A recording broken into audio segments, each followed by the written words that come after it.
Ladies and gentlemen, welcome back to another episode of the H&H podcast. I'm Tanner Hicks, and I'm always, as always, I'm joined by my co-host Jackson Huey. We got a banger of an episode ready for you guys today. Absolute banger. We've had we if you guys missed our live on Sunday, which most of you probably did, we reacted to the college football playoff rankings. We reacted to mainly the top four. We didn't react to the rest of the top 25 because that show was taking forever to get to it, so we just left it at the top four. And then we have at least 1,000 athletes going into the transfer portal the other day when it officially opened. With the coaching carousel, obviously, has gone crazy. Just so many things in college football. We got people signing in baseball, too. We can cover some of that, I guess. And just a ton of things happening since we last were on the podcast. So let's jump straight into it. We could talk about rankings first. I don't have them. I have them right here. We'll recap a little bit if you guys missed the one on Sunday. You think the committee got the top four right? Yeah. I agree. I think four was on, like, the top three should have been what they were in TCU, Michigan, and Georgia. I think Ohio State was the right answer all along at four. This really does remind me of the 2017 season when Alabama lost to Auburn the last week of the year.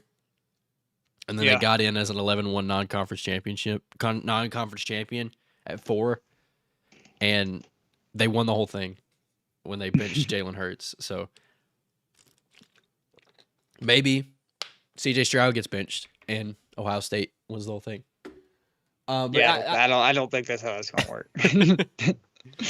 But I think the committee got this one right. The top four. The people were questioning, is it going to be Alabama at four? They sneak in. But with the way LSU lost, I don't think there was any possible way that Alabama got in. There's no way Tennessee was getting in.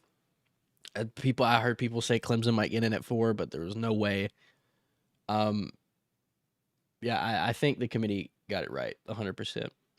For the first time in college football playoff history, the committee got it right. For sure. They didn't drop TCU down. The last time TCU won the last week of the season, and the reason they got them, they took them out, was because the Big 12 didn't have a conference championship game yet. 2014. Yeah, and so they were at 3, and then they dropped them down in the final polls. But TCU lost this time, but got in. It's crazy how logic works. You know what I'm saying? So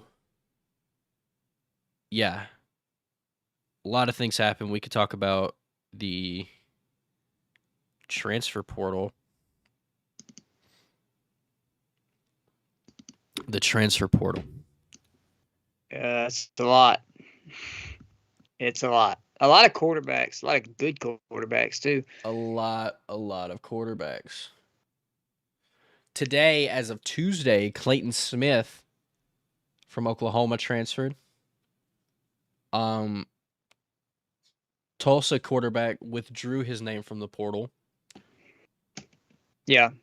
I think the number one kid in the portal, or number one guy in the portal is probably the Rhode Island offensive lineman, Johnny Cornelius. I think that's how you say it. Probably said it wrong. But he got 16 offers his first day in the portal.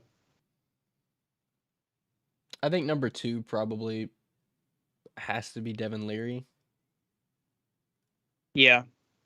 Unless you want to say DJ, but I don't know. DJ entering surprised me, honestly. Apparently, Fentrell Cypress is a top 3 player in the portal. I'm going to be honest. DJ entering really caught me off guard.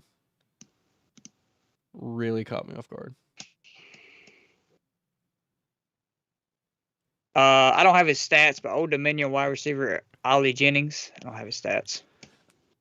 Spencer Sanders also entered the portal. Yeah, I'm curious to see where he ends Justin up. Flo enter the portal. That's big. I think he's up there. Shadur Sanders hasn't entered yet, but He will. Because Dion literally said that's his QB1 in the press.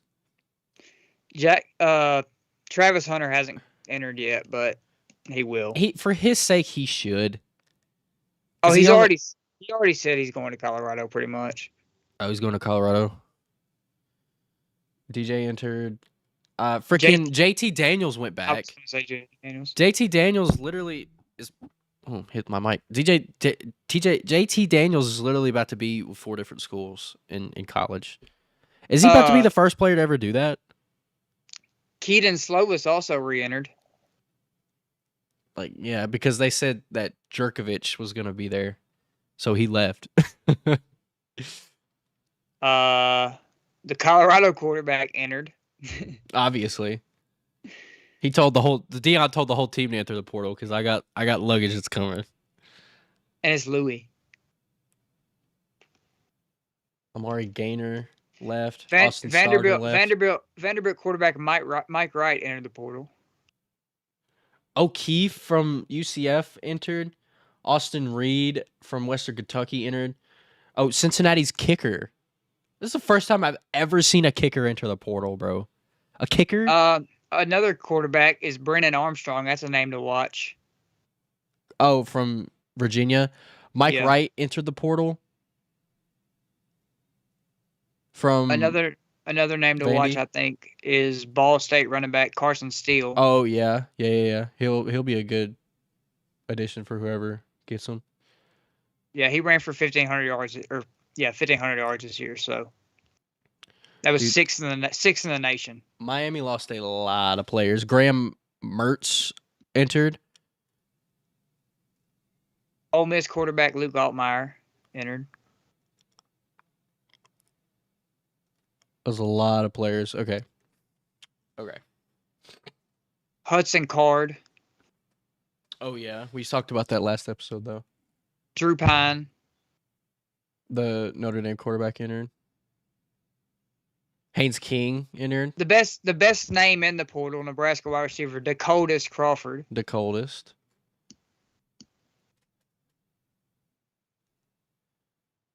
There's a lot of players, to say the least. A lot of players. We don't have to go through every single one, but a lot of players. I'm gonna ask you.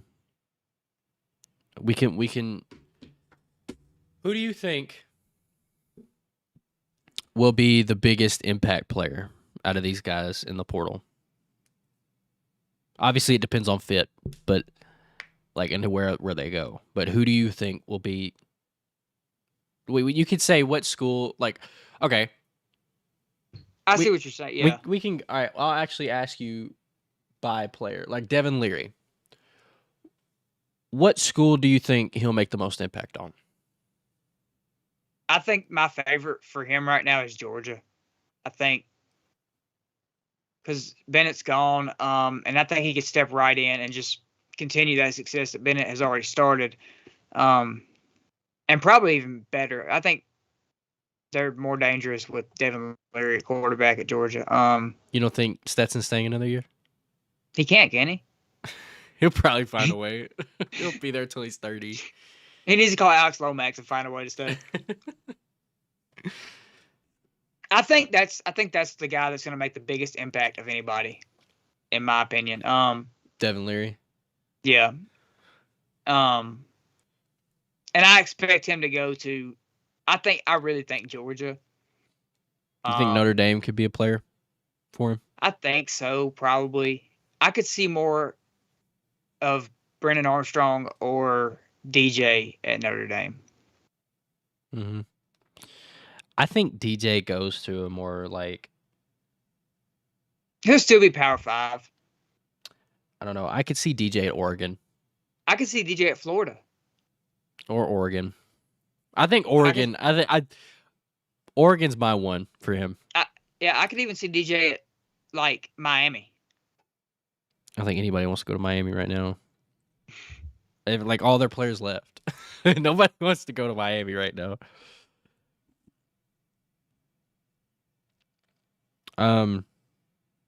So how does this work? Okay, so Slovis is a 2-time transfer, and so is Daniels is like an 8-time transfer. But Daniels is from USC to Georgia, from Georgia to West Virginia, and now from West Virginia somewhere else. so So I that's thought 3. once you transferred twice, you couldn't play immediately. I don't know. I think he has to now. I don't think he only has 1 year left.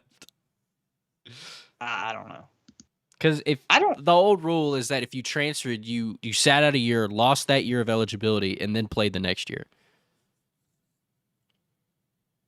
Where do you think Hudson Card will end up, or where do you think the best fit is for Hudson Card? Best fit, I think he's a Notre Dame player as well. He's so talented. I think he could really step in anywhere and produce. It's just got to be right fit. I could see one of these guys. I mean, unless they want to stick with what's his face, the Ty Simpson. I think somebody from here is going to go to Alabama. Yeah. I'm curious to see if Milroe or Simpson plays in the bowl game, because I don't expect Bryce to play. It'll be Milroe probably, because he I don't know, played I've during the heard- season. Yeah, but I've heard that Simpson might get the bump. Could. Another name that I just now run across is Western Kentucky quarterback Austin Reed. I mentioned him earlier. Oh, I didn't hear you. My bad. Just straight. He'll go Power 5 for sure. Probably a lower Power 5 school. Yeah, but he'll land in the Power 5 somewhere. A team that really isn't being brought up that I think may test the portal for a quarterback might be Tennessee. I mean, unless they want to start what's his face right away. No, I think either they're gonna get somebody out of the portal, or they're gonna let Milton be the starter. I would rather go with the freshman. Well, here's what I think. I think they're gonna let Milton be the starter until he proves he doesn't need to be. He already has. Yeah, but there's optimism that he's developed behind Hooker. I don't know. I think they should just start. What's his name? Nico. I don't know his last. Don't even let me try to say his last name. Nico. I think they should just start him. Let him learn the playbook as early as possible. If he's such this big recruit, let him get there. That's just what I would do. Yeah. It's probably why I I'm don't not a know. head coach. I think I would. I think I would go. Like if I'm hypo, I'm probably throwing everything I got at Devin Leary. I'm sticking with Nico at quarterback. That's just what I am. That's just what I would do. I might get, just stick Milton as a backup and let Nico go out there and work. But, that's just me. But Devin Leary is a good player. But I think looks like Nico has the potential to be better than Devin Leary. North Texas fired their coach. Why? Yeah. They made the I don't know. conference title game. I think Trey Sanders is going to go to Colorado. The Alabama running back? Yeah, I think that's pretty much stamped. I forgot he transferred. Mississippi State wide receiver. That's their number 1 wide receiver, Ra Thomas. He had 62 catches for 878 yards and 2 touchdowns at Mississippi State. Oh, yeah. All right, let's move on to the coaching carousel because I want to talk about these coaching hires. All right, let's go.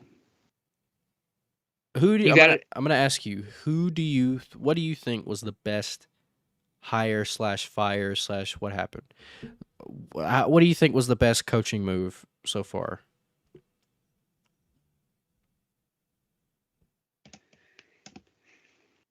I really like the Nebraska hire and fire.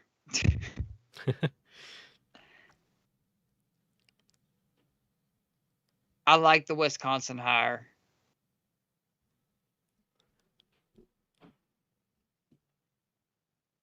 And I'm not saying if I like it or dislike it. I mean, it's a good move, I think. I think Deion Sanders to Colorado is a good move for Colorado. obviously, Mm-hmm. because they're automatically going to be. They're going to win more. They're going to win more than one game next year. I wonder if Stanford even offered Dion the job. Could you imagine Deion at Stanford? Like that I feel like that's objectively based on like it's objectively a better job just because it's Stanford. I wonder if they offered him the job or if he wanted a bigger challenge at Colorado. Like, I don't know. Just imagine Deion at Because Stanford. I feel like a lot of teams offered him a job, like obviously, and Colorado being one of them, they have nothing to lose. They won one game prior.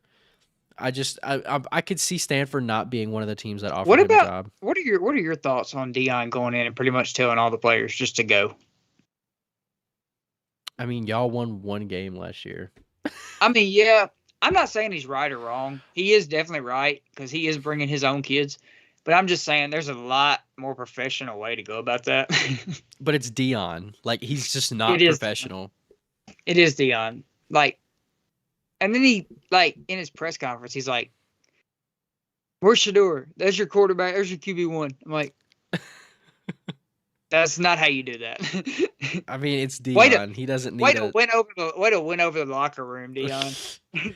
he doesn't need a way. He just does what he does. So what do you think is the best move? The singular best move. If you had to pick. So far, I guess I would say Deion. Because they went 1-10 or 1-11, whatever it was. I think any So hire for them would have been better than what they had. probably, but being Deion Sanders and being the kids they're going to get because Deion is there, I think that's the best hire so far. Not to say that Matt Rule and Luke Fickell or anybody else isn't a great hire, because I do think they are. But okay, so I had somebody ask me. They wanted me to ask you. They put the number at 6. Over, under, Colorado wins next year. Under? You think they make a bowl? It's going to take a year. It might not, though, because you got the transfer portal. Yeah, but and look he's here. Bring, This happened last year with Ole Miss. Ole Miss brought in so many guys last year from the transfer portal. I understand Kiffin was there for a year beforehand, and it's Kiffin, but there's a lot of risk going into that, building a team through the transfer portal. Look up Colorado's schedule for next year. I mean, it's going to be a Pac-12 schedule. Like, that's why, because it's Colorado in the Pac-12. Yeah, I think they could be a lot like Kansas was this year. Get all the hype to start the season and then just lose out. Just look at the schedule and tell me what you think. Colorado. For next year? Yeah. No, for this year. Well, it doesn't show up. Look up Colorado 20. That's what I did. Looked up Colorado 2023 schedule. All right.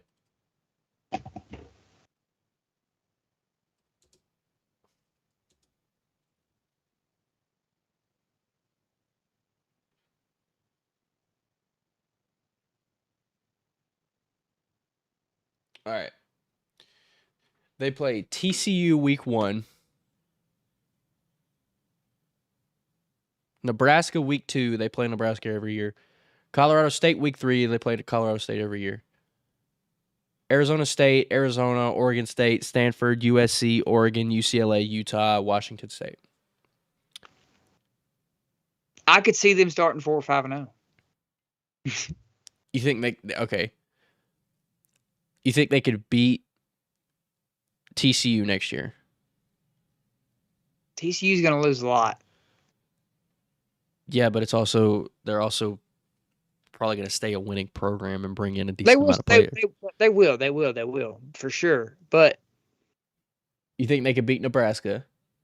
Probably. They probably can, yeah. They're definitely I'm beating just Colorado State. I'm just gonna say they're gonna win. They're gonna win a game they're not supposed to. Well, yeah, but 6 games, I'm not I'm not saying sure. that. I got them sitting right there. I mean, I don't know if they're gonna. I don't know if it's gonna. I would They'll say. be better. I would Like, say. I would say 6. I'm gonna put them at 6. I'd probably more bank on 4 or 5. Like, they're gonna be a talented team with the transfers that they bring in. Objectively, it's just whether or not it will gel. I haven't Right. watched a single Jackson State game. I I'm mean, gonna be honest. I don't know how Dion coaches. Obviously, he was a good coach so because his team went 12-0. here's my opinion on this. And I don't mean to bring college basketball into this, but I think Dion and Penny have a lot in common. They're going to recruit. They're going to get kids regardless. But I think Jackson State was Dion's East High School. Yeah. Because it's kind of the same thing. When Penny was at East, he didn't have to coach. Because just let his kids play. Yeah, you just let him play. When Dion's at Jackson State and he's playing Austin Peay and Alabama A&M and teams like that, I just don't think. And you got 4 and 5 stars. You don't have to coach, really. I mean, you do, but you just let them play, honestly. And I think it's going to take time, like it did for Penny. I think it's going to take time for Dion to learn how to coach at the highest level. That's what I say. I don't think they'll win 6 games this season. Colorado, as long as Dion's there, every year building a culture, building a team, they'll be good eventually. Yeah. They will. It's just not this year, I don't think. The guys he'll bring over from Jackson State, they'll have had a year together at Jackson State. Like, they'll have had like chemistry and they'll have gelled and they'll know how to play well together. It's just the other guys they bring in, all the other transfers, like you said, like Trey Sanders, like guys like those, like Jimmy Horn, like. And then there'll be new coordinators that they'll need to, learn how to do with these kids. I mean, they'll all have. I forgot. Back to the coaching thing. They'll have a whole. Well, we're still on the coaching thing, but what about hold on, give me a second. Like I was saying, Sean Lewis taking the offensive coordinator job and leaving Kent State. I'm gonna have to look at Kent State what they did. Last year they were crap. I don't forget what the stat was now. All right, hold on. They had the second most offensive yards in the MAC per game, at least. That total yards was third. 5th most points in the MAC scored.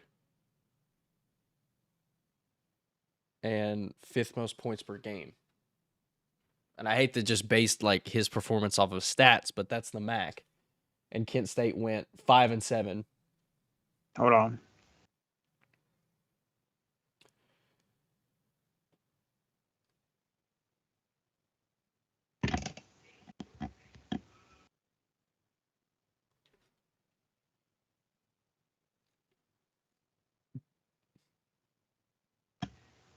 I gotta find where I saw this now.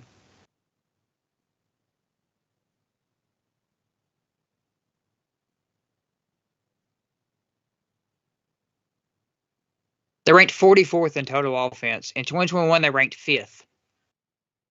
Okay. So he's done it before. Based on stats, I like the hire. I mean, I don't know who like Garrett Riley's not. I know you love that Willie Taggart hire for defensive coordinator.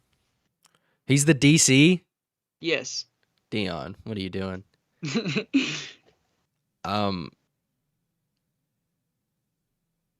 I guess. Well, Dion's a defensive guy, so he's probably gonna call it defense anyways. So, just what I was saying about the team, like it's gonna need a couple of years at least.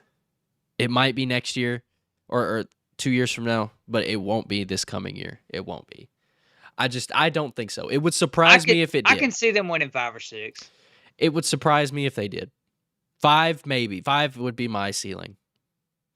Just I could see them winning 5 or 6. mostly because they're in the Pac-12. They're gonna play a not a stack team. So they're gonna play Well, a Josh wanted a hot take, so there's your hot take, Josh. Tanner said they're not going to win but 4 games.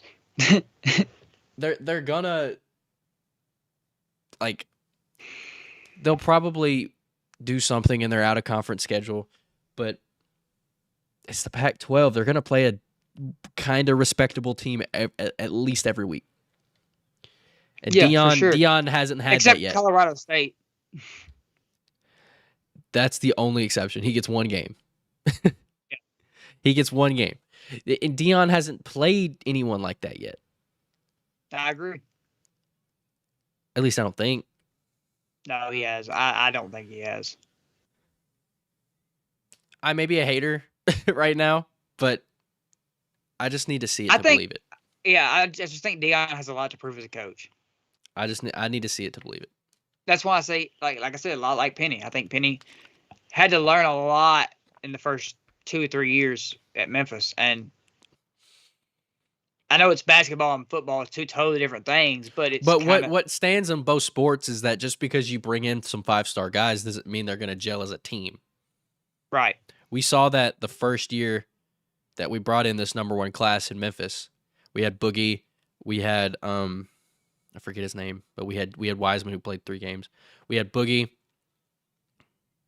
I forget all the guys we had. We had Precious, Lester, Boogie, Damian, Damian Ball. Yeah, Damian Ball. Like we had all the point stands. We had all these 5-star guys that came in, but they didn't necessarily gel as a team.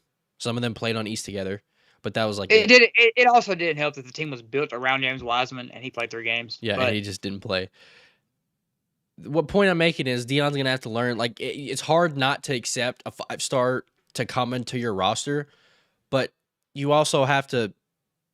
Dion will learn it eventually, but he also has to get guys that will fit into like his system that he's running, his culture that he's trying to build up in Colorado, and a team that will work.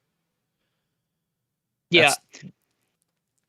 Not to get off topic, but I was telling my dad today, this Memphis basketball team now is not the most talented team we've had, but I think it's the most coachable team, and that makes a difference. And Dion's going to figure that, like you said, Dion's going to figure that out. It's not. I think it's more about being coachable than it is talent. Lane Kiffin learned that this year. Just because you bring in a bunch of guys from the transfer portal doesn't mean your team's automatically be good. I thought that to start the season because I thought the guys that they brought in were, good for that, Lane Kiffin offense and it did work for first half of the season, but the second half it, kind of showed its colors a little bit. But yeah, I think Dion will eventually be a great coach. I think Dion has the chops to be a good D1 coach, and eventually he's gonna be an NFL coach one day. That's what he's trying to be. I think he'll have 2 or 3 college jobs before he's there, though. I think he's working towards the NFL. I think that's what his ultimate goal is, personally. But Dion will be good. It's Deion Sanders. He's gonna be good at coaching. It's just what it is. It's just this coming season. I don't think it'll be that. I don't think it'll be this coming season where they make a bowl. I think it'll be the next year, couple years. It may not be at Colorado, maybe somewhere else, but this coming season it won't be that. Me personally, I think the best hire of the offseason so far has been Luke Fickell. It kind of perplexed me a little bit why he left. Again, I explained this in the last episode that Wisconsin is an objectively a better job just based on like size of school and, conference that they're in. Big 10 is better than the Big 12. But he was building something there with Cincinnati. And because he was building something there, they got accepted into the Big 12. It's just it confused me why he didn't at least try coaching a season in the Big 12 first before he, tested the waters. It kind of confused me a little bit. But again, Wisconsin, paid him the money. He's going to be in a better school. He's got that. He was a really good recruiter at Cincinnati, so it would shock me to see if he wasn't as good of a recruiter at Wisconsin, because Wisconsin is, obviously objectively a better school, and they're going to attract more talent. Just being in the Big Ten, they play Ohio State, Michigan State, teams like that, Penn State, so they're going to get kids to get to Wisconsin, especially with Fickle as the head coach, who as great a recruiter as he is at Cincinnati. So I think that's the best hire to me in the offseason. Matt Rule going to Nebraska, another Big Ten team. I thought that was an excellent hire. Matt Rule showed that he was great at the college level, not so much in the NFL level, but we won't have to talk about that. Matt Rule showed that he can have success in the college level. He took Baylor at the time to their best season in school history. They've done better since that with Aranda. But Rule has shown that he can be a very, very, very good college coach in a good conference like the Big 12. But he'll be in the Big 10 this time with a team with, a school with the history that it has, with the Nebraska was getting decent recruits with Scott Frost at head coach. With Matt Rule head coach, they'll get good recruits. And I think Matt Rule, if they let him stay and build a culture and a program there, Nebraska's going to be back to being good with Matt Rule head coach if they just let him do what he needs to do. They have the money to keep him as long as they want to. I mean, if they give Matt Rule at least 3 seasons, I think Nebraska's going to be, I don't want to say back. Saying they'll be back will mean they'll win national titles and stuff. I don't know if they'll do that, but they'll be good again. They'll be good again. Yeah, I agree. Speaking of, not to shift to the NFL here, but I heard that the Colts are interested in Jim Harbaugh. He said he's not leaving. Yeah, Jim Harbaugh. I was thinking John for some reason. But he said he wasn't leaving. Recently? Yeah, he announced that he's staying. Oh, okay. Okay. I think the Colts will always be interested in him. For sure. Because he played for them. Yeah. And their other former player isn't working out so well, so. He don't got much to work with. He's been there for 4 weeks. Give him a break.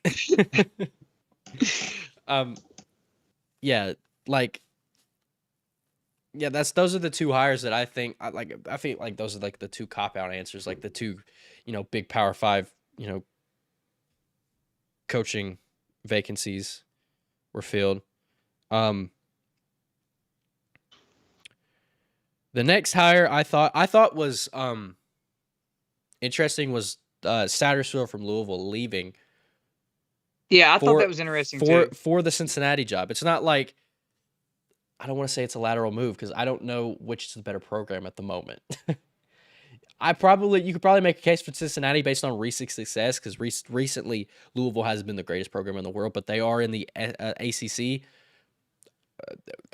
Right now, this season, the Big 12 was a better conference just based on, teams in the Big 12. But maybe next year with, UCF, Houston, Cincinnati, BYU coming in, and then Oklahoma and Texas leaving, I'm not sure, who falls as the always eating on the pot, who falls as the better conference. But even then, I thought that was an interesting, leave by Louisville. Louisville doing, good again for the first time in however many years, with Satterfield at head coach, and then he leaves for the Cincinnati job. It's like college game day when they bring the food out. But you don't have a big platter of wings and, barbecue and stuff. You just got your pizza. I wish I had a big platter of wings barbecue. Satterfield, I think, took the better job in Cincinnati. I think he was, smart enough to take that job. It confused me leaving, something he was building in Louisville, to go to take the Cincinnati job. I thought that was a little weird. Jamie Chadwell from Coastal Carolina. Speaking of building something in a program, he had Coastal Carolina as a respectable group of 5 program, and then he leaves for the Liberty job. Now, Liberty's going into the American. Again, it's still a group of 5 job that he's taking, but are they? Liberty is going to the American, yeah. For real? Yeah, they are. Which is why play them? Yeah. They don't have Hugh Freeze as head coach anymore. They have Jamie Chadwell. But I think Liberty is the better job just based on conference. It's more American is the best Group of 5 conference. Well, I think that's why he I took the think job. I think he got like 10 million too. Yeah, they gave him a decent amount of money, but it's like And Coastal can't pay 10 million. unfortunately, but Liberty is I think is the better job just based on conference. I think Liberty, just them being in the American is what I think is part of the reason why he left. Also, what else was I looking at?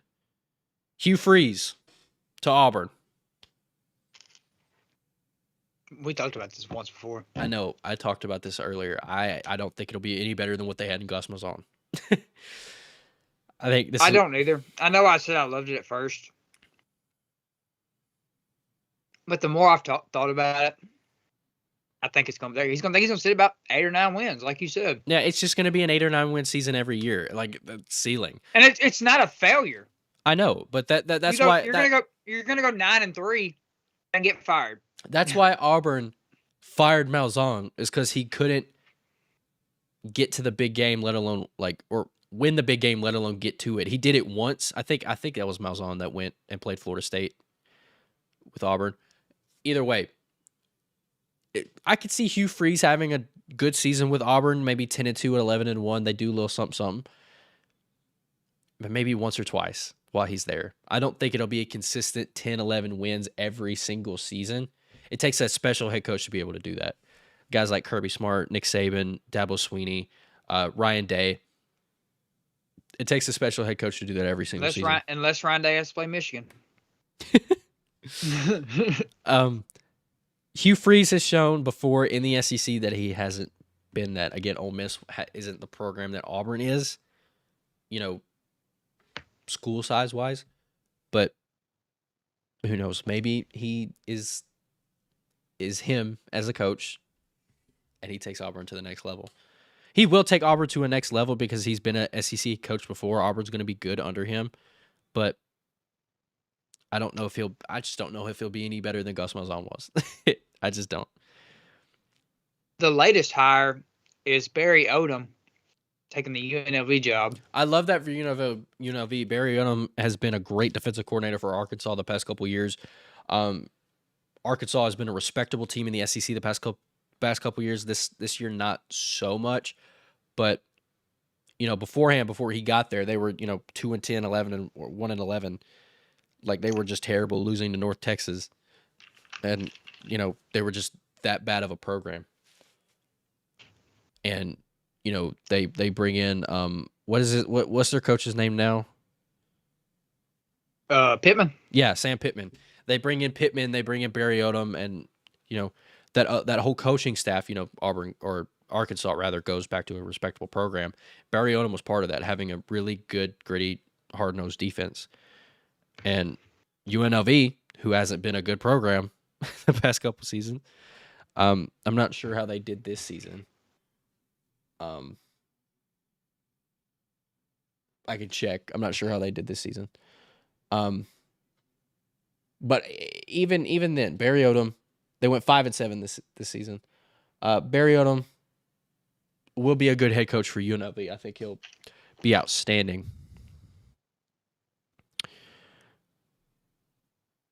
So the open jobs right now that I have is Stanford, Louisville, and Kent State, and North Texas. Yeah. Stanford job is still open, right? Yeah.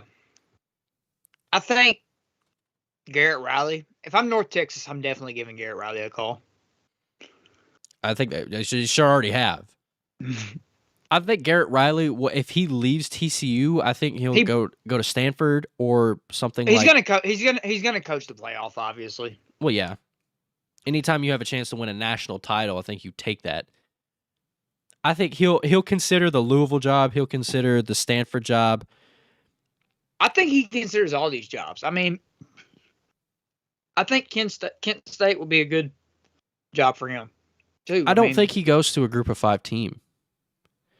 I don't He won really it. He either. won Assistant of the Year, and he coordinated a top 5 offense in all of football in TCU. Personally, I hope he doesn't go to North Texas because I don't want to play him next year.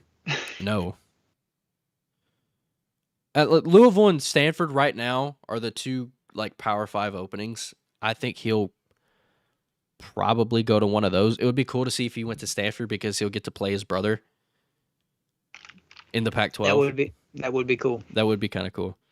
And I think he'll get some transfers if he goes to a Group of 5 school because they've seen how good that offense can be, and players will want to play under that system. That's just my take. I don't know where he'll go. He may take a lower in school. I don't know, but I think he's good enough to be a Power 5 head coach. I agree. And maybe he rides out at TCU another year. I don't know. I think if he wants to be a head coach, like you can't fault a guy if he's good enough. If he wants to take a head coaching job, you can't do that. But I think for his best interest, it would be to stay at TCU because they're in the playoff now, and big reason is because of him. So I think it is his best interest to stay, to see if he can, build something and maybe build a dynasty at TCU and take over the Big 12 with Oklahoma and Texas leaving. That may be what happens. So, is there any chance that Sonny Dykes is like Ed Orgeron and Lincoln Riley is Joe Brady? I mean, not Garrett Riley. Ed Orgeron is not a bad head coach. I'm not. No, I'm not. I'm not saying that. I'm not saying that. I'm not saying that. I don't think he'll. I'm not saying he's off. bad. I'm not saying Orgeron's a bad head coach. I know you're not. I know you're not saying that. I don't think Sonny I think it's a fair assumption to say that TCU won't be 12-0 and go back to the college football playoff next season. They might be 10-2, maybe 9-3 if they fall off a little bit. But I don't think Sonny Dykes will have this team at 6-6. LSU that season was an anomaly. I think any coach would have been, crazy good to have that team a good team that season, especially it's a COVID year and everybody left. Everyone left. I think it's unfair to assume that LSU was going to be good that season because it was COVID year. They only played 10 games. Jamar Chase set out. Yeah, and everyone left. Every single person on you lost offense. Justin Jefferson. Okay. So they lost Burrow, Hilaire, Jefferson, Chase. I think Thaddeus Moss, Terrence Marshall played. I think. They lost Cushenberry, Damian Lewis on offensive line. They lost. I know Davis Price was still there. 15 of the 22 starters went to the NFL. Yeah, they lost on defense. I think they lost Cox. They lost I think Derek Stingley still played. They lost a majority of the team that helped them win a national title, obviously. And I think Stingley didn't even play the next year though. He did. He was hurt, and when he did play, he just didn't try because he knew he was going to get drafted top 3. It's just, I think it's unfair for anybody to assume, for anybody at head coach to think that team was going to do well. I just think the next year maybe, but Orgeron had a lot on his plate at LSU after they won a title game because everyone left. Everybody left. Literally. I think it was kind of unfair, but it seemed like Orgeron wanted to leave. So, teach their own, I guess. But back to Sonny Dykes, I don't think he'll turn out that way because, they'll lose a decent amount of players. Duggan's obviously gone, but they do have a talented freshman quarterback who will be back next year. I just don't think Sonny Dykes will be that. because he won't be playing in the SEC. He won't lose every single player that they have, and it's not COVID anymore. So I don't think Sonny Dykes will end up being like that. I don't. Okay, I'm gonna ask you this: which head coach that recently got hired has the best chance to succeed immediately? How about you? Let me look. Hmm. Give me a second. Give me a second.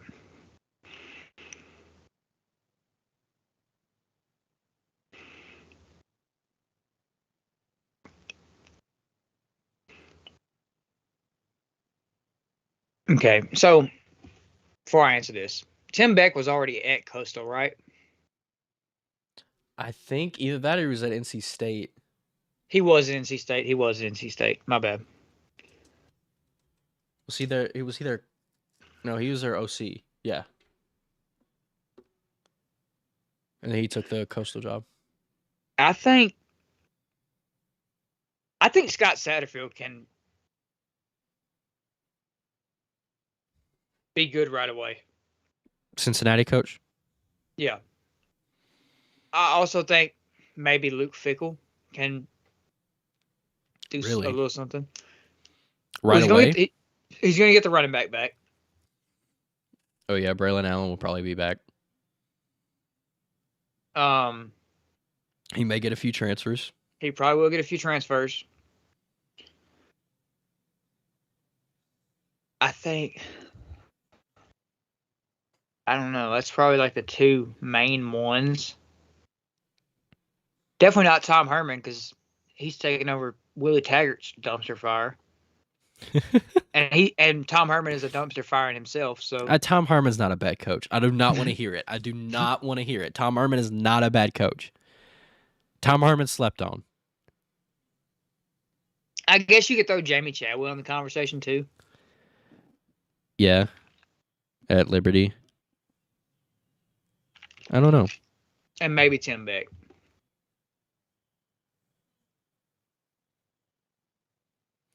I think it depends on if Grayson McCall comes back. Yeah. I feel like if he does, he might transfer to Liberty with Jamie. This is what I think might happen. If it hasn't happened yet. But I agree. It'll probably be, I don't want to say Fickell. I can't expect Fickell to succeed right away when he does play in the Big Ten. He's going to play Michigan. He's going to play Michigan State. Penn State probably. Minnesota. Like, he's going to have a tough schedule. Yeah, but let's not act like that roster's just terrible either. I mean, it's not. But it's just, new head coach. You got to get used to the, new everything there. Like, new regime, new habits, like new everything is going to happen there. And I don't know. I don't know how those kids are going to adjust to that. And I don't know how Luke Fickell is going to adjust to a Power 5 every game schedule. He had a tough schedule last season. That's what helped them make the playoffs.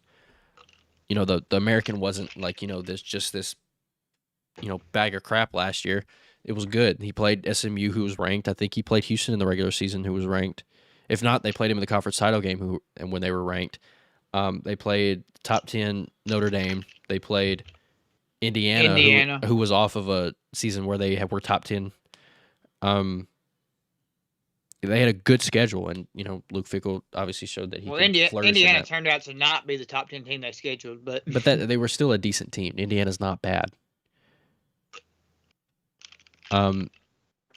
Yeah, Luke Fickell has shown that he can thrive under a hard schedule. It's just Big Ten every single game. It's going to be tough. I would probably have to say Chadwell or Satterfield, just like you said. I think so. Well, I have some names that are declared. Right. It's a lot. Obviously, Will Levis is gone to the draft. He'll unfortunately be a first-round pick. He will be a top 5 pick. Top 5? Mark it. Mark the words. Top 5. Wow. All right, so the top 5 is going to be Houston, Chicago, Maybe Atlanta. Seattle. Who's 4 right now? Detroit. Detroit. They have LA's pick. Philly. All right, there's 5. So I'm gonna say Stroud or Young at 1. The Bears are probably gonna go with. Is it Jalen Carter? Is that his name? Yeah, Jalen Carter. I think top 3 players wise, in no particular order, is going to be Young / Stroud, whatever team likes which quarterback better. Will Anderson and Jalen Carter. I think those are the top 3. Yeah, but I could see. I think at 3, if they're still at 3, I think Seahawks go Will Anderson. I think it's tough to pass on Will Anderson at 1. Yeah, I do too. But I don't think Seahawks address just quarterback that early in the draft this year because they have no matter how well they're doing this year, they have so many holes on that roster. Offensive line is a question mark. I think running back is fine. But last game they showed that they their depth was really tested. They had DJ Dallas playing the majority of the snaps last game because everybody in that running back room was hurt. But running back, I think with Kenneth Walker and Rashad Penny returning next season will be fine. Offensive line, they definitely have to address. The receiver room with DK, Lockett's getting a little bit older. Dwayne Eskridge hasn't really been much.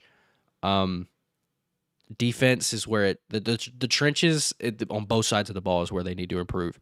And Will Anderson obviously helps with that. I think the Seahawks in the first couple rounds that they do have picks are going to address, the trenches and, positions outside of quarterback. I don't think this is the year that they go quarterback.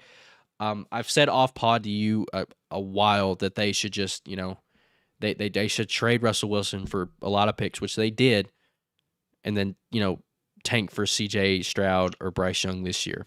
But that didn't work out. The Seahawks have so many holes that I think are more important than quarterback right now, especially with how Geno Smith has been playing.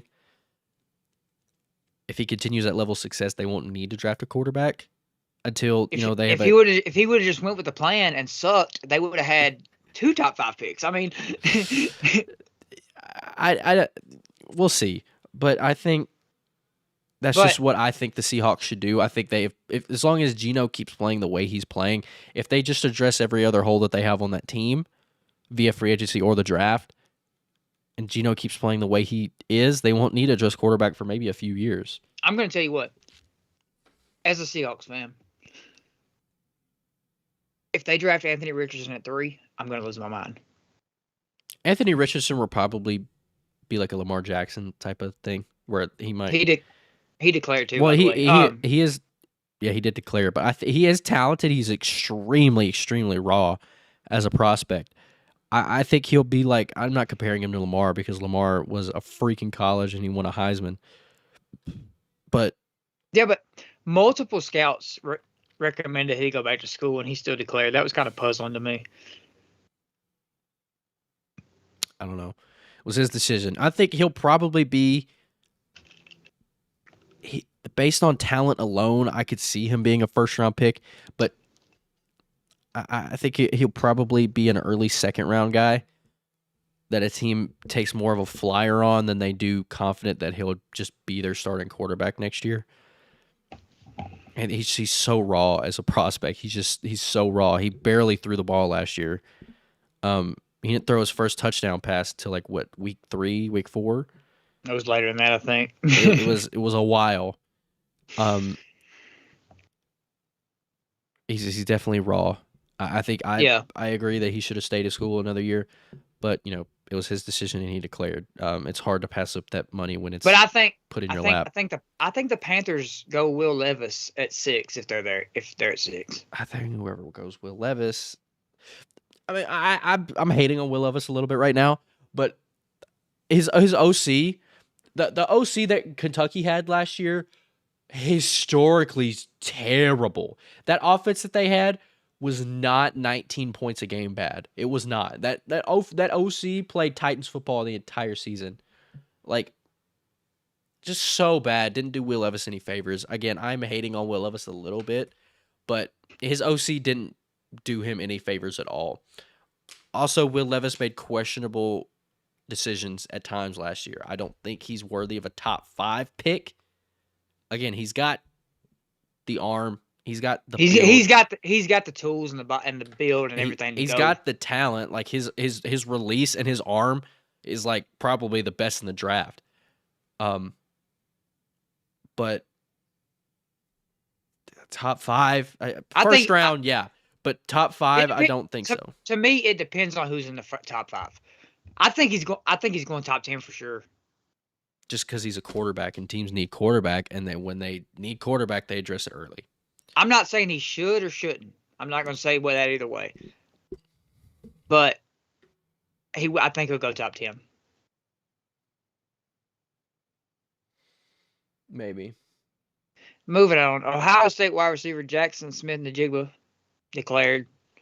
And people are saying, "Oh, he's not going to play in the playoff because he declared." He hasn't played all year, and he's hurt. Like he can't play. He only played like I think 30 snaps all year. Yeah, he can't play.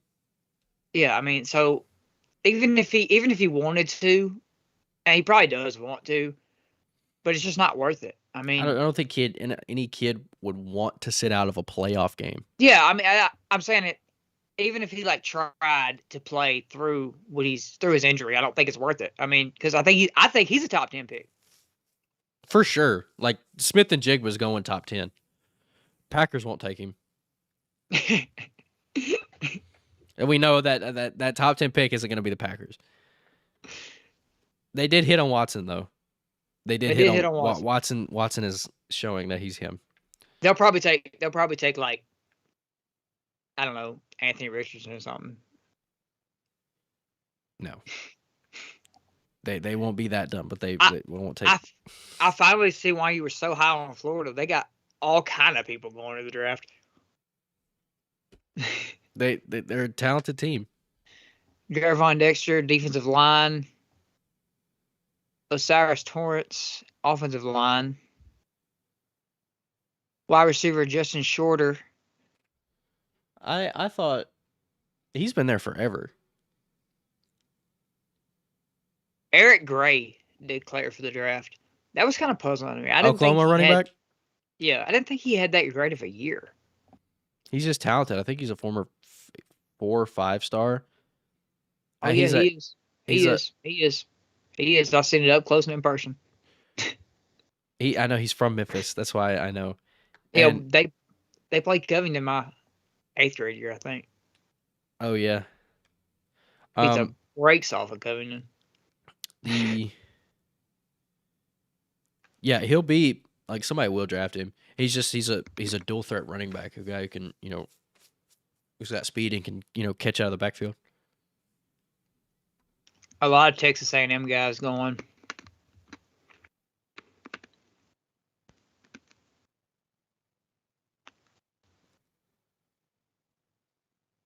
No decision yet from Bryce Young. Kayshon Boutte announced he's returning for the 2023 season. I think that's good for him and LSU. LSU will probably I think Jalen. I get those two mixed up. Whatever the Daniels quarterback, he might stay too. I think LSU is going to be good next year if a lot of their guys stay and buy into what Brian Kelly's been doing. Like, they might make a national title push next year. In year 2 of Brian Kelly, which surprised me. Michigan defensive back Mike Sanderstill, is that right? Yeah. Announced he's coming back for next year. Michael Penix Jr. announced he'll return to Washington. It's good for Washington. Penix, I think needed to stay another year. He was weird last year. And He showed flashes of him being like really, really good, but he also showed flashes of like, is this guy actually playing quarterback? and a guy that I had as a top 5 quarterback in this class, KJ Jefferson, is coming back for next season. Before the season, I had him as a top 5 quarterback in the class because I said publicly I thought Arkansas was going to be Third best team in the SEC. third. Yeah. So, that was dumb, but it was looking cool the first 4 weeks, but then they lost to A&M and never, looked and back after that. It all went downhill from there. The kicker spiked it off the point of the upright. The very top of the goalpost. I didn't think was possible. That was the craziest doink I've ever seen in my life. He could. I guarantee he could go out there and kick it 100 times. He couldn't do that again. Dude, that's the only way A&M wins games. Is the stuff that we've never seen before. That was the only way A&M can win.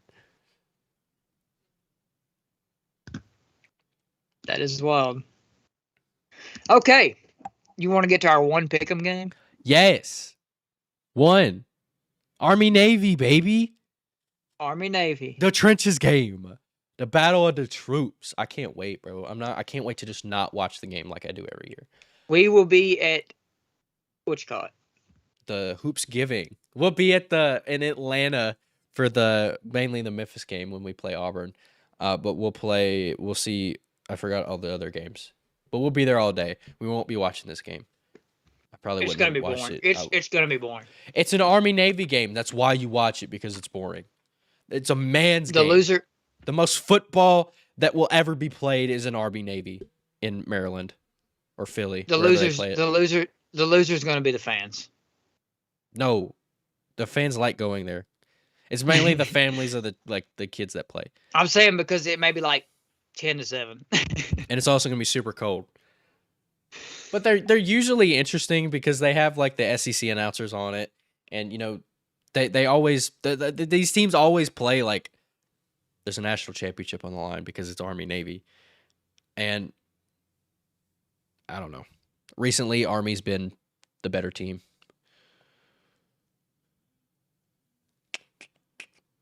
I'm going to take Navy. You have a reason? No, but I'm going to take Navy. I'm going to go Army. Well, I guess I do have a reason. Navy hung it close with Notre Dame. I don't really know what that's saying. They lost by 3. I don't know if that says if that's a good thing or a bad thing, or I ain't decided yet. Neither of these teams are like very good this year. Army's got a bowl game on the line. I'm gonna go Army. Okay, I was wondering about that too, though. Since all the bowl games are pretty much set, what happens if they win? They're usually like stamped in one of those, like, I know that Memphis is playing in the Armed Forces Bowl, but these bowls like that are called that. Like, you know what I'm saying? Yeah. They're usually stamped into one of those. So, results after last week, you went 6-5 conference championship week, and I went 7-4. What game did I get wrong that you got right? Hold on, let me look. We both were wrong on the TCU game. I know that. You picked USC, and I picked Utah. That's right. We both missed the Coastal game because McCall did play. Oh. And they still got killed. Who'd they play again? Troy. Oh yeah, Troy was really good. Yeah, an overall record, Tanner checks in at 127-88. And I'm sitting at 134-81. I mean, it's a good record. You just got a better record than mine. Well, it didn't help that you picked Kansas every week. It sure didn't, and Florida. So that's probably why you're losing, because you picked Kansas when you shouldn't have picked I was Kansas high on weird teams, okay? If I actually picked based on what I thought, I'd probably have this great record. But no, there's no fun in that. This is why you don't do the podcast. There's no fun in that. You pick wild stuff like Kansas and, Memphis. I guess we can we can touch on these bowl games, bowl matchups if you want to. We're not gonna pick them yet, but We could do a little overview on some bowl games. I'm down you want to go New Year's Six first? for sure. I think depending on who plays, I think Tennessee and Clemson would be a good game, a really good game. Battle of the backups, Klubnik versus Milton. I think Jalen Hyatt has to sit out this game. Is he an NFL prospect now? He has to be. I think he's a stamp for first round. First round. He's 6'4", 215. I don't know.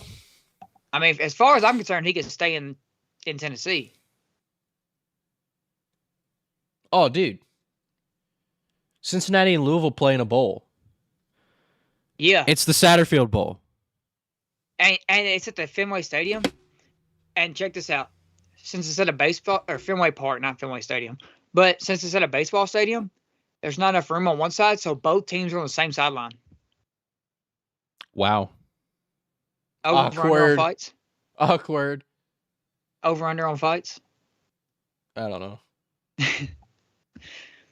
That reminds me of that bowl game fight that Mississippi State had with whoever they played. And Mike Leach was taking pictures of people in the crowd. There was a brawl on the complete opposite side of the field. And he's like selfieing. Dude, that killed me. So yeah, I think Hyatt has to sit out. I mean, he had what? I think he had like 1,900 yards this year. Yeah. And like 15 touchdowns. He's going top 2 rounds for sure, I think. He'll be one of those. If he does declare, he'll probably be one of those like steals in round 2 for receiver. Maybe late first round. Yeah, I'm not saying he's going to go top 15 or nothing. I think it'd be like 21st through something like 30 that. or something like that. Yeah. Florida, as much as I was high on them, they still made a bowl game. Billy Napier first year. I could have swore they were 5-7. No, they were 6-5 heading into the Florida State week, so they made the bowl game. I was high on them for a reason. Bowl game first year under Billy Napier, I'll take it. My Florida hype paid off. I thought they were going to be more like 8-4, 9-3, but 6-6, I'll take it. I'll take it. They play Oregon State in the Las Vegas Bowl. The Sugar Bowl, Alabama versus Kansas State.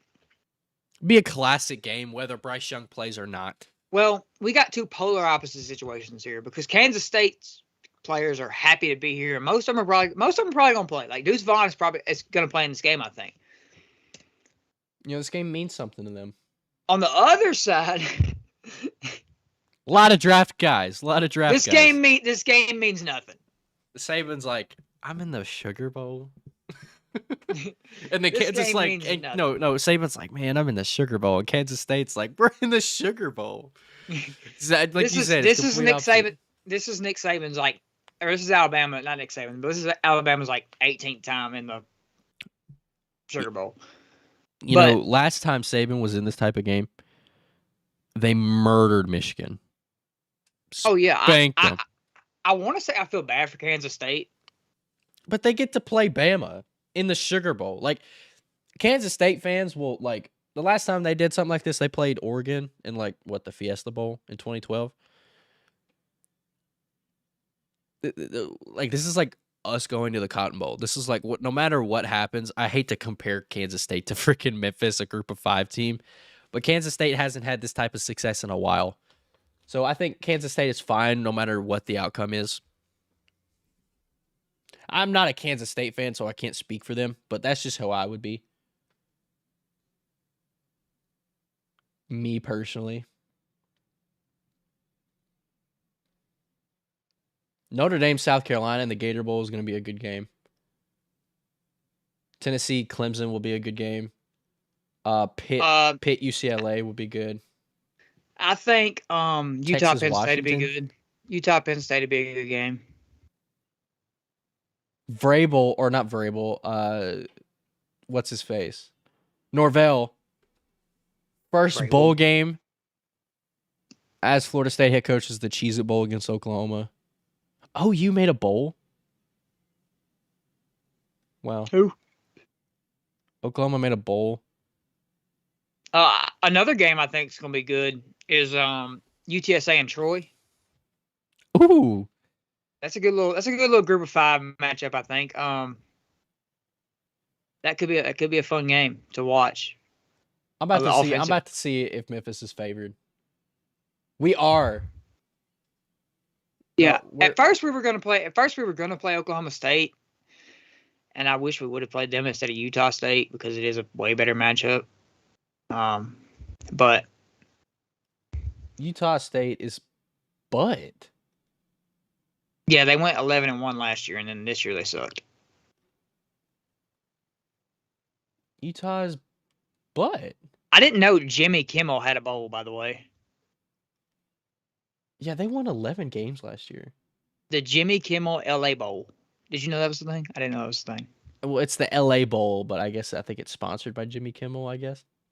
I know, but it's still weird. It's still just weird. No idea. Oregon UNC will be a good game. If Bo Nix plays. Texas Washington. I think Tulane and USC could be a good game too. Oh yeah, it's gonna be like Pride of Tulane. Take the over. Tulane's our little brother. Y'all can have this year. Every other year we've spanked y'all, so you can have this year. I'm a bitter Memphis fan right now. Yeah, I don't think there will be zero defense played in this game. USC may have the worst defense I've ever laid my eyes on, especially in the Pac-12 championship game. Like,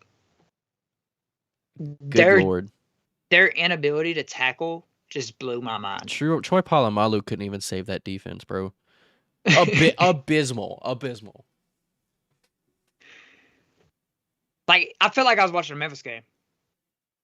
Absolutely terrible. All right. Do you want to move on to the NFL?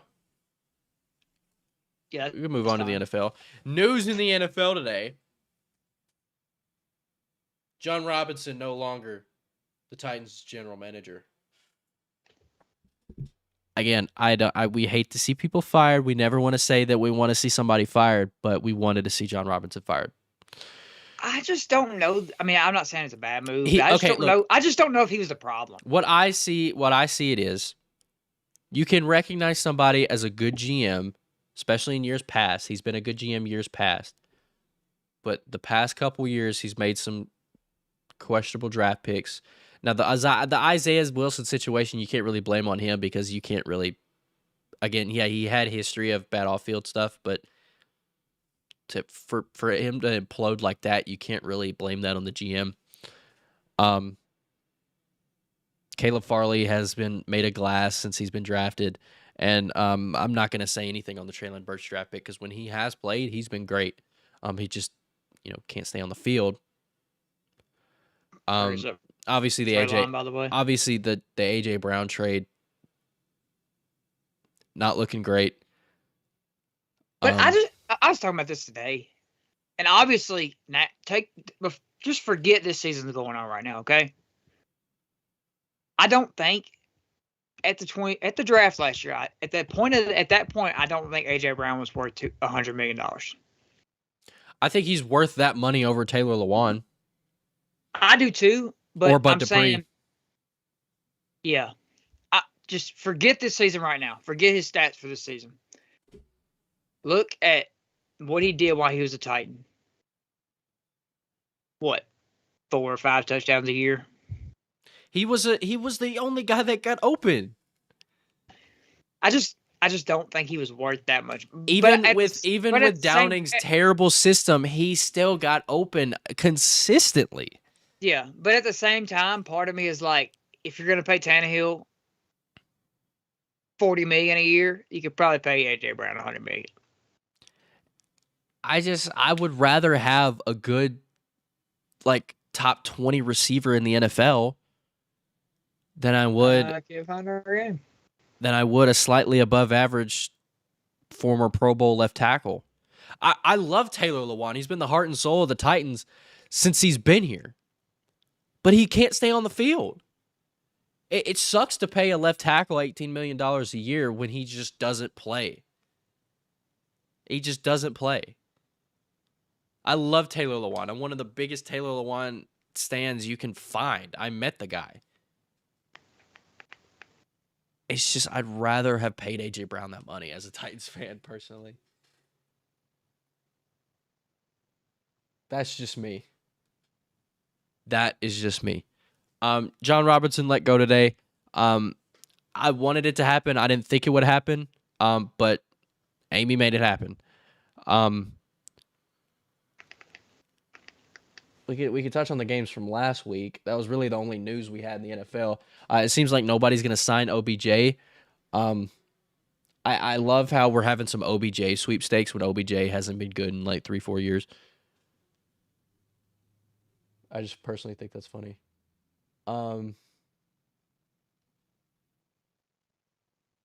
Okay, so apparently I just can't watch the game. Washington and New York ended in a tie.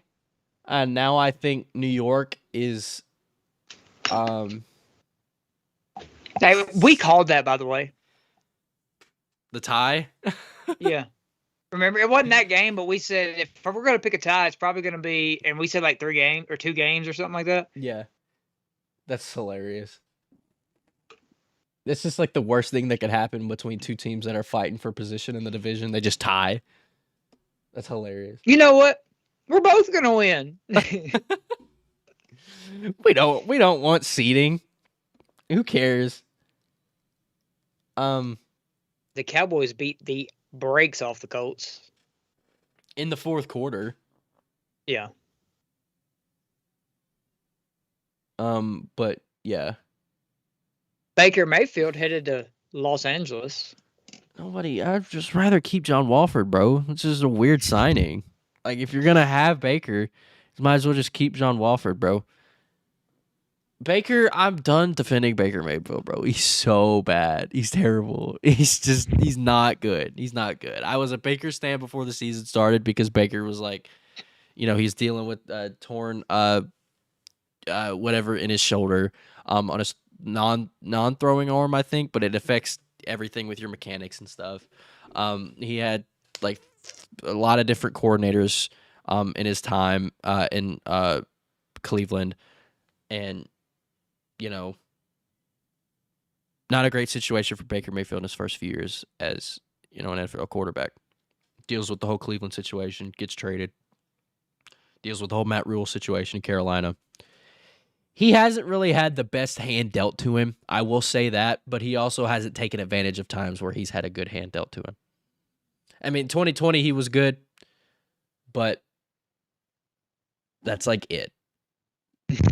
That's like it. In his rookie year, he was good. He set the passing touchdown record, but yeah, that's it. Yeah. For a number 1 pick, it's just not great. He might be competing with Brady White for the Memphis Showboats job next year. It's not looking great. It's not. Baker Mayfield might be out of a job next year. I don't think anybody's going to sign him in the offseason. And not for a starter spot. He'll be backup, I think. But he'll probably be on a roster as a backup, but it's the fall of the quarterback. First year starter, and then you get another starting job, and then it don't work out, and then you get backup. And then maybe you get 1 or 2 more backup jobs, and then you're done. No, he's going to be the Geno Smith. He's going to resurrect his career in year 11. After being picked number 1. He's going to win MVP in year 15. Like, what's his face for the Raiders? I forgot his name. Shoot, what was his name? 2002, Raiders went to the Super Bowl. Crap. I have to look it up now. I don't know. I know it's for the Raiders. He's gonna be Kurt Warner. No, it was the year after Kurt. I know. Rich Gannon. Oh, okay. Rich Gannon won MVP at age like 38. Oh, is that the oldest MVP? It's Tom Brady. When did Tom win what? 2017 at age like 40, 41. Oh, okay. I didn't realize Tom had won one in his 40s, I don't guess. It has to be Tom. Anywho, Baker's done fo. Speaking of Tom, what a comeback. I didn't watch the game. That was the first. I saw a stat. That's the first time Tom Brady's ever came back from down 13. Did you ever watch the Super Bowl? I mean, in the fourth quarter, like he was down 13 in the fourth quarter. Usually he's up that much in the fourth quarter. Yeah, I didn't watch the game, but I saw that the Bucks won. Rashid Shaheed had a breakout game, I guess. Geno Smith threw for almost 400 yards in a win against the Rams. Deshaun Watson playing football again. He didn't play good. He played the Texans. He's lucky enough that he played the Texans to be able to play that well and still win. But Cleveland, next game, hold on, has got the red hot, the white hot, I should say, Bengals. They didn't score a single touchdown offensively. And they scored 27. They scored 3 defensive touchdowns. Their fantasy their defense had 31 fantasy points Sunday. For real? Yes. Being serious? God, that's crazy. Deshaun Watson is elite. He's him. I think Deshaun Watson will be fine. I think you're gonna get canceled for saying that. Deshaun Watson is my favorite NFL player. He's my idol. He's who I look up to. Our channel's gonna be taken down tomorrow. I think you should post that one on the TikTok. Dude, we'll blow up because of that. Just because our TikTok will blow up just because of me saying some canceled worthy stuff. Jimmy G out for the season. No, they said he might be back for the playoffs. For the playoffs, but bro, Brock Purdy, starting quarterback for your next 7 weeks. Brock Purdy, Mr. Irrelevant, is going to get his first career start this week. Bro, imagine being Brock Purdy against none other than Tom Brady. First NFL start is against the GOAT. Imagine being Brock Purdy right now. You get drafted the last pick. I'm on an NFL team. Let's go to San Francisco, man. You get there. I'm gonna never get to play. I mean, I got Trey Lance and Jimmy G. Bro, I'm behind Trey Lance. I'm behind Jimmy G. I'm gonna be the living the third string life, man. I live in San Fran. I got an NFL contract. I'm living. I'm on practice squad. We throw into fifth string receivers. I'm chilling. Let me make the team first, and then we chilling. And then we get to the regular season. Oh, Trey Lance get injured in week 3 or 4. Oh man, now I'm second string. Now I get to get into garbage time. And when I get into garbage time, look, running back over here. Nope. He's over here. I took advantage of my time while I was out there. And then Jimmy G gets hurt. Man, he broke his foot. Man, I'm sorry, Jimmy G. Coach, you said I'm in? No way. I get in. I throw 2 touchdowns. The first ever touchdown Mr. Irrelevant has ever thrown. Me. I took advantage. I'm him. Where did he go to school? Iowa State. Purdue? Iowa State. Okay. I don't know why I thought Purdue. Brock Purdy is him. He's the next Tom Brady. No, listen to me. Maybe he must have like rubbed shoulders with Breece Hall while he was there. No, he was. Like I know, that's what I'm saying. They were they were together for 2 years. Breece Hall must have rubbed off on him a little bit. They were together for 2 years. Anyway, Brock Purdy's him. He's going to be the next Tom Brady. He's going to keep that starting spot into the playoffs. The 49ers are going to win Super Bowl, and Brock Purdy's going to win Super Bowl MVP. You know the 49ers, the Brock Purdy-led 49ers, are favored over the Bucs this week? I think I could play quarterback, and the 49ers would still be favored over the Bucs this week. The 49ers are just better. Simply. I like the Bucs in that game. Brock Purdy's him. I told you they're gonna win. They're gonna win the rest of their games. Brock Purdy is it's gonna be the starting quarterback in the playoffs. They're gonna cut. And then they're gonna trade Trey Lance and Jimmy G. They're gonna trade Trey Lance. They're gonna cut Jimmy G. They're gonna win the Super Bowl. Brock Purdy's gonna be Super Bowl MVP and break the touchdown record in the Super Bowl.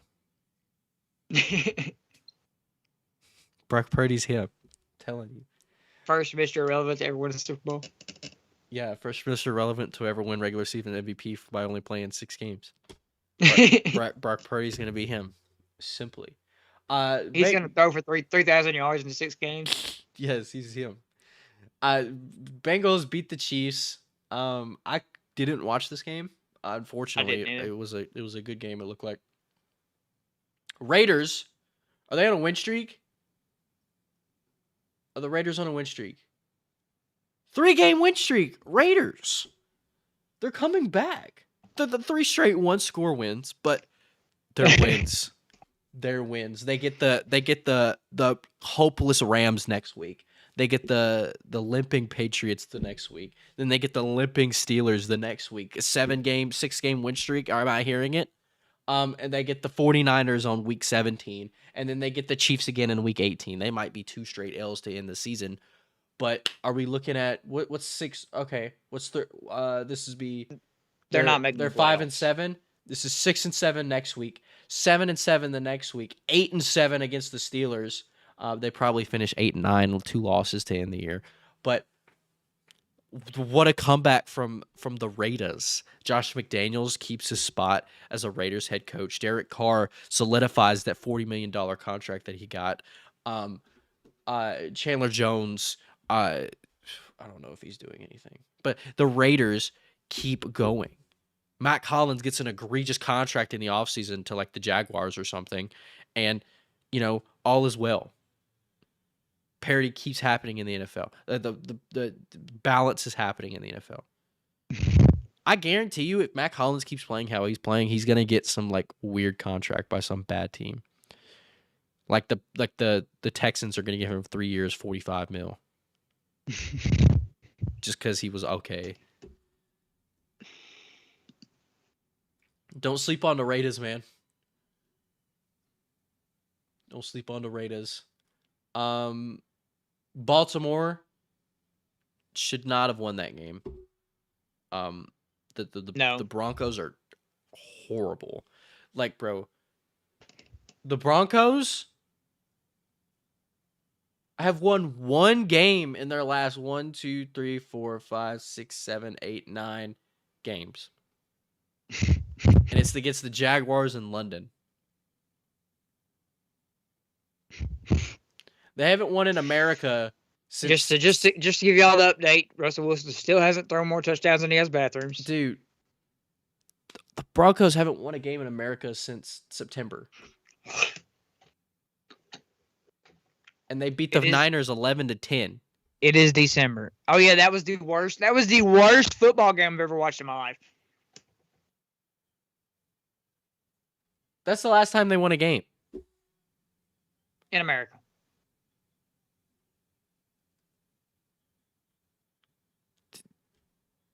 Hey, the Broncos, ladies and gentlemen.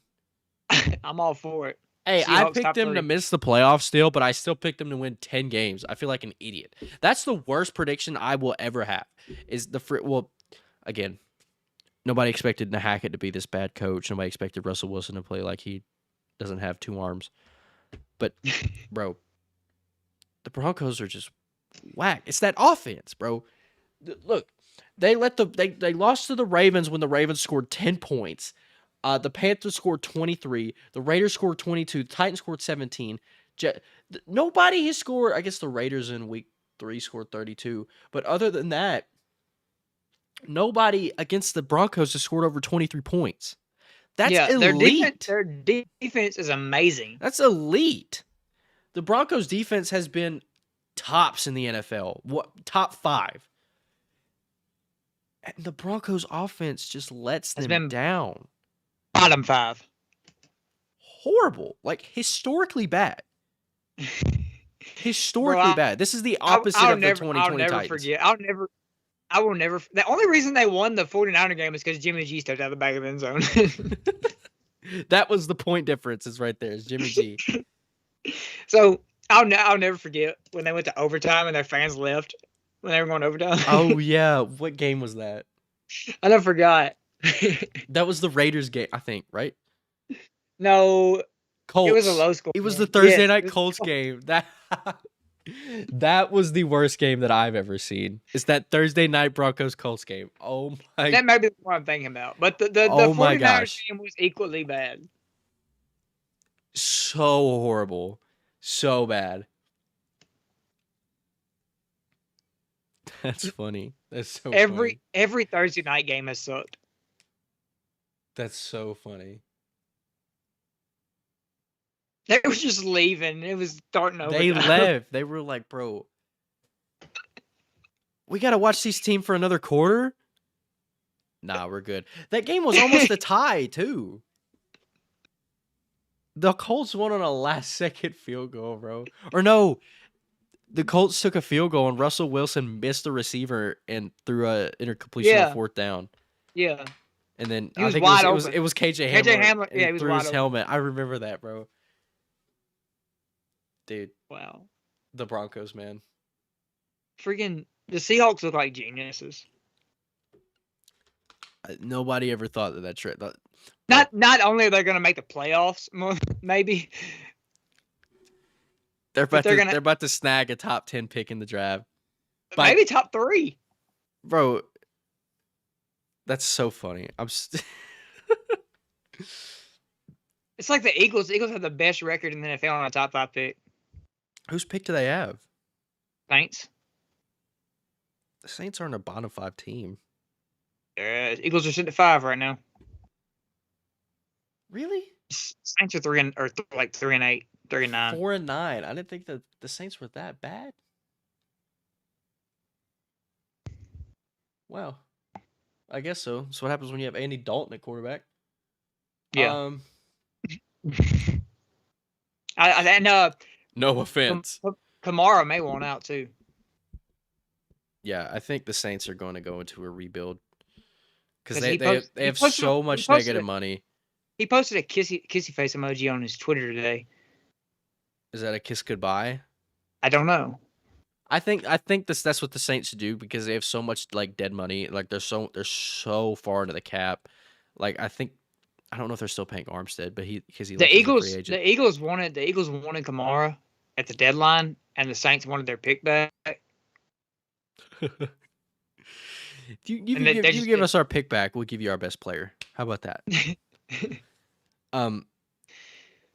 I think they should trade. They should just clean house.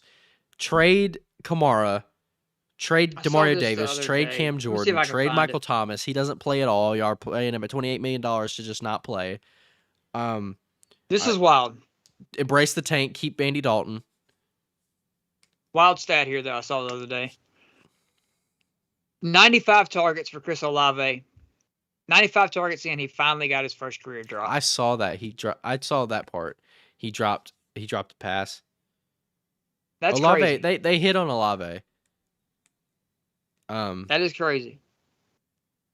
Yeah, I think the Saints should just clean house. In other news, trade Kamara, the Rams Broncos Christmas Day game in Week 16 will be broadcasted on Nickelodeon, which is only fitting. Dude, I'm glad because I wasn't finna watch that game anyway. Rams Broncos before the season was like, man, that game's on Christmas. We got a treat there. No. That's like getting coal in your stocking. That's why they put it on Nickelodeon. They was like, Nick, bro, please take this game. Please have this game.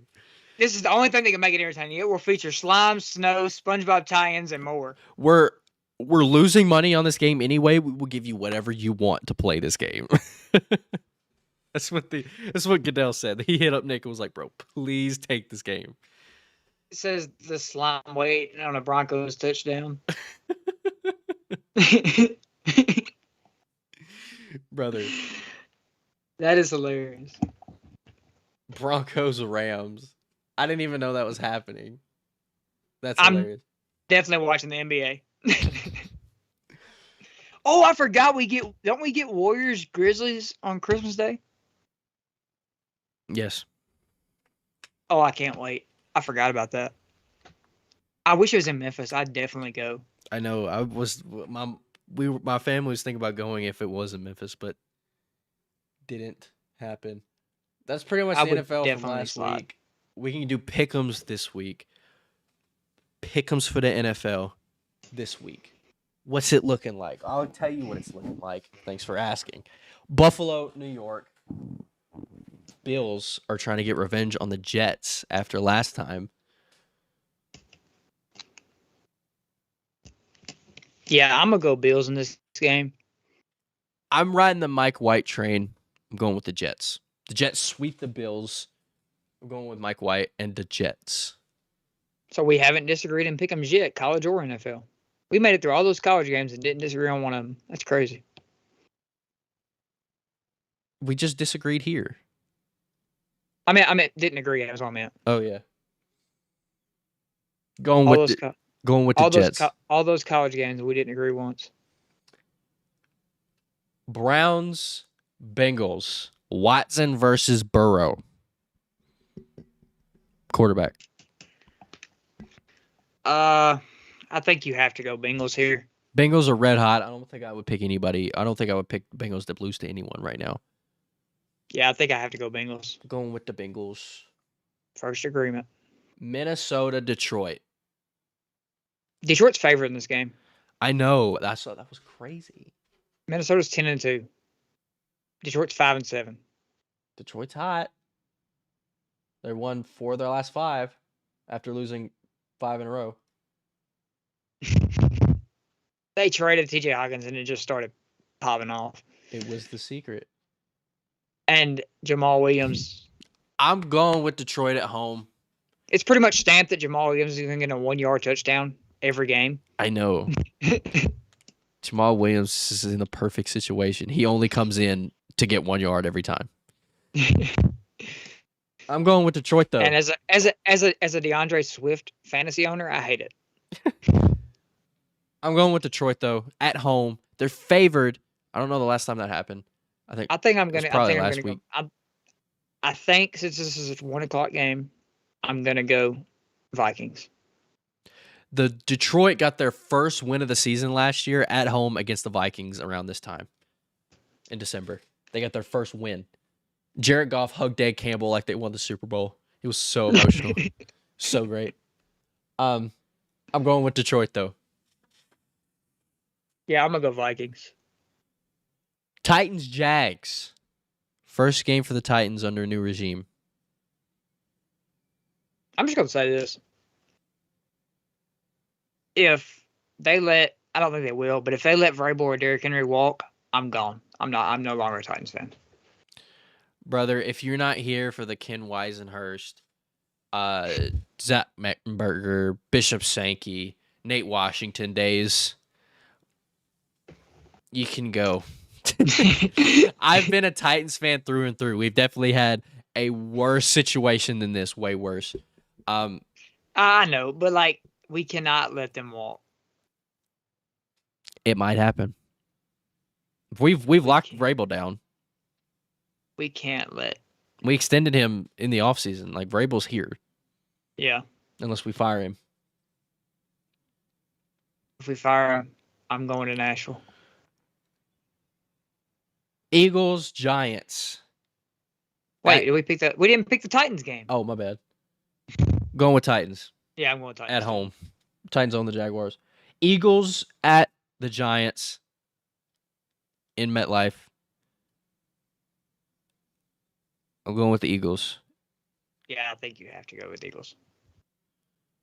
Ravens, Steelers, classic rivalry, but this game is kind of because Lamar Jackson's probably not going to play. I'm going with the Steelers. I was going to pick the Steelers too. Upset at home. Maybe not an upset. I don't know if they're favored or not, but going with the Steelers at home. I think they are. That's wild. Going with the Steelers at home. Chiefs at Broncos. I'm going to surprise a lot of people here. I'm going to take the Chiefs. It's a very, very risky pick, my friend. Going with the Chiefs as well. It's a tough choice. It's a really tough choice. You know, teetering on both ends. You know, very, very even teams. Going with the Chiefs though. May the best Maybe team we win. should. Maybe like that's what they should do. The Chiefs and the Broncos just need to swap defenses.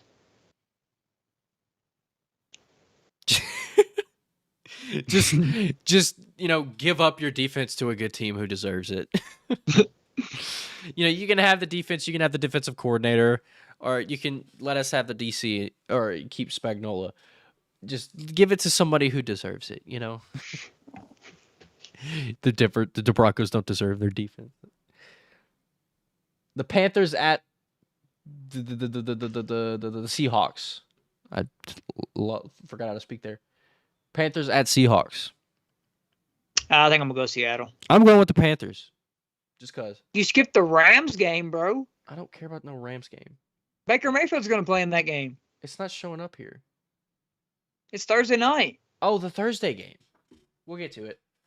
I picked Carolina just because Miami at Los Angeles, the Sunday night game. The Chargers, right? Yeah. Yeah.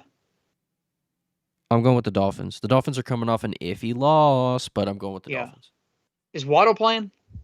I don't know. I saw he got banged up in the last game, though. But either way, I'm going with Miami. Yeah, I'm going with Miami. Thursday night if Waddle game. doesn't play, Tyreek Hill's going to be out there, so. And the Chargers are really banged up, so. Thursday night game. We were just talking about the Red Hot Raiders going to LA to play the Rams, who started quarterback. We did talk about this game, actually, I think. Starting quarterback for the Rams, Baker Mayfield. 2 days into his contract. NFL is something, man. I'm going with the Red Hot Raiders. Yeah, Red I think Hot Raiders. You know what? Give me the Rams. You taking the Rams? Give me Baker Mayfield to throw for 400 yards and 3 touchdowns. We're gonna watch this game. I don't know who's gonna catch it. Van Jefferson, Tyler Higbee. I'm going with the Raiders. Monday night. Dude, these primetime games suck, bro. They're so bad. Who's Sunday night? The Miami LA, that's fine. Oh, okay, yeah. But Patriots Cardinals. This ain't 2015, Goodell. God. I'm going with the Patriots on the road. Yeah, I think I'm gonna go Patriots. Kyler Murray. Has Kyler Murray come back from his Call of Duty absence yet? I think so. Okay. I haven't seen him play in a long time. Other than when I was in the lobby with him the other day, but I think he played against the Chargers. I'm not too sure. Cardinals are not looking so great. Wait. Is it double XP weekend? I don't know, bro.